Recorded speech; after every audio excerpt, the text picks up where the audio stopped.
오늘의 말씀 요한복음 4장 27절에서 42절까지 말씀입니다. 이때 제자들이 돌아와서 예수께서 그 여자와 말씀을 나누시는 것을 보고 놀랐다.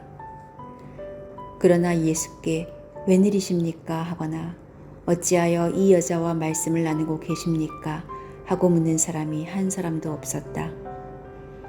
그 여자는 물동이를 버려두고 동네로 들어가서 사람들에게 말하였다. 내가 한 일을 모두 알아맞히신 분이 계십니다. 와서 보십시오. 그분이 그리스도가 아닐까요? 사람들이 동네에서 나와서 예수께로 갔다.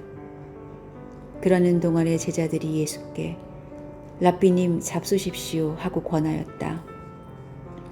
그러나 예수께서는 그들에게 말씀하시기를 나에게는 너희가 알지 못하는 먹을 양식이 있다 하셨다. 제자들은 누가 잡수실 것을 가져다 드렸을까 하고 서로 말하였다. 예수께서 그들에게 말씀하셨다. 나의 양식은 나를 보내신 분의 뜻을 행하고 그분의 일을 이루는 것이다. 너희는 넉 달이 지나야 추수 때가 된다고 하지 않느냐. 그러나 나는 너희에게 말한다. 눈을 들어서 밭을 보아라. 이미 곡식이 익어서 거둘 때가 되었다. 추수하는 사람은 품삯을 받으며 영생에 이르는 열매를 거두어 드린다. 그리하면 씨를 뿌리는 사람과 추수하는 사람이 함께 기뻐할 것이다. 그러므로 한 사람은 심고 한 사람은 거둔다 하는 말이 옳다. 나는 너희를 보내서 너희가 수고하지 않은 것을 거두게 하였다. 수고는 남들이 하였는데 너희는 그들의 수고의 결실에 참여하게 된 것이다. 그 동네에서 많은 사마리아 사람이 예수를 믿게 되었다. 그것은 그 여자가 자기가 한 일을 예수께서 다 알아맞히셨다고 증언하였기 때문이다. 사마리아 사람들이 예수께 와서 자기들과 함께 머물기를 청하므로 예수께서는 이틀 동안 거기에 머무르셨다. 그래서 더 많은 사람들이 예수의 말씀을 듣고서 믿게 되었다. 그들은 그 여자에게 말하였다. 우리가 믿는 것은 이제 당신의 말 때문만은 아니요. 우리가 그 말씀을 직접 들어보고 이분이 참으로 세상의 구주이심을 알았기 때문이요. 성경에 사람이 떡으로만 살 것이 아니요 하나님의 말씀으로 살 것이라고 기록된 부분을 읽으면서 어려서는 좀 이상하게 생각했습니다. 밥을 먹고 살지 우리가 떡을 먹고 살아? 이상하네. 물론 한국어로 성경을 번역하시는 분들이 당시에 익숙하지 않은 단어인 빵보다는 떡이라는 단어를 사용하셨을 것이라는 그 사실을 조금 나이가 들면서 알 수 있었습니다. 이렇게 각 문화권마다 주식으로 먹는 것이 다릅니다. 쌀을 주식으로 하는 지역에선 주로 쌀을 도정한 후에 바로 밥을 지어 먹지만 밀을 주식으로 하는 지역에서는 도정 후에 가루로 만들어서 빵이나 혹은 국수를 만들어 먹었습니다.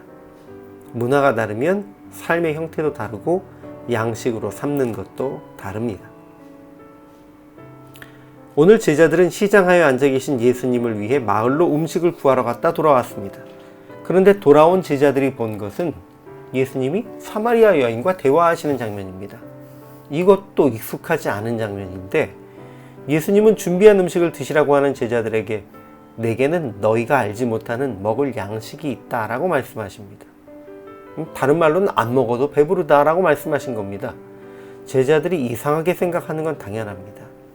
예수님이 이대로 말씀을 하셨다면 제자 중에 일부는 그렇게 음식을 숨겨두시고 혼자만 드셨단 말이야? 이렇게 생각하면서 배신감을 느꼈을지도 모릅니다. 그래도 예수님은 이어서 나의 양식은 나를 보내신 이의 뜻을 행하며 그의 일을 온전히 이루는 것이니라 라고 말씀하시면서 내가 하나님의 뜻을 행하였으니 그것만으로도 배가 부르다 라는 당신이 하신 말뜻을 이해하게 하셨습니다.